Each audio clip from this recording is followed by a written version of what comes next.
নমস্কার বন্ধুরা, বুলবুলের রান্নাঘরে সবাইকে স্বাগত। বড়দের প্রণাম আর ছোটদের অনেক অনেক ভালোবাসা জানিয়ে শুরু করছি আজকের রেসিপি। তো আজকের রেসিপি হচ্ছে সেদ্ধ পেঁপে আর সেদ্ধ আলুর ঝোল।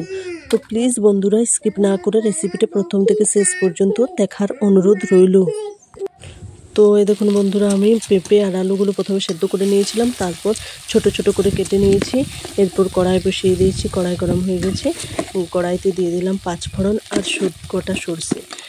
তারপর আমি সেদ্ধ করা পেঁপে আর আলুগুলো দিয়ে দিলাম। তারপর ভালোভাবে নেড়ে চেড়ে উলিয়ে নেব। সবাই তো খেয়েছেন কাঁচা পেঁপে আর আলুর সবজি, তো একবার সেদ্ধ করে রান্না করে দেখবেন, খেতে অনেক সুন্দর লাগবে। তো এবার আমি দিয়ে দেবো পরিমাণ মতো লবণ।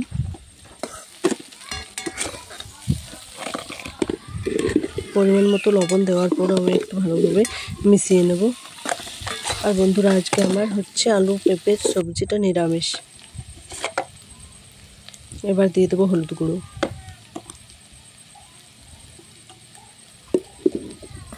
হলুদ গুঁড়ো দেওয়ার পরও ভালোভাবে নেড়ে চেড়ে মিশিয়ে নেব।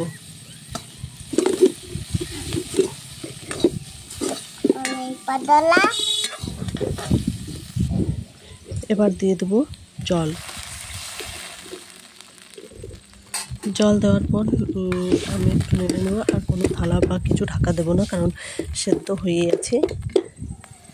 এবার আমি ওদিকে মশলা বেটে নিয়ে আসবো, জিরে, ধনে, সরষে আর লঙ্কা। এই দেখুন বন্ধুরা, বাটাও হয়ে গেছে। এবার আমি দিয়ে দিলাম বাটাটা। এবার ভালো করে নেড়ে চেড়ে মিশিয়ে নেব। তারপর আর একটু জল দেব।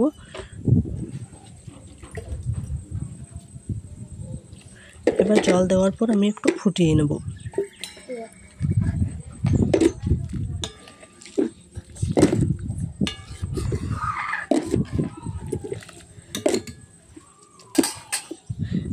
এই দেখুন বন্ধুরা কত ফুটছে, ফোটা হয়ে গেছে, মানে সবজি রান্নাটা আমার রেডি, আর ছকবো না।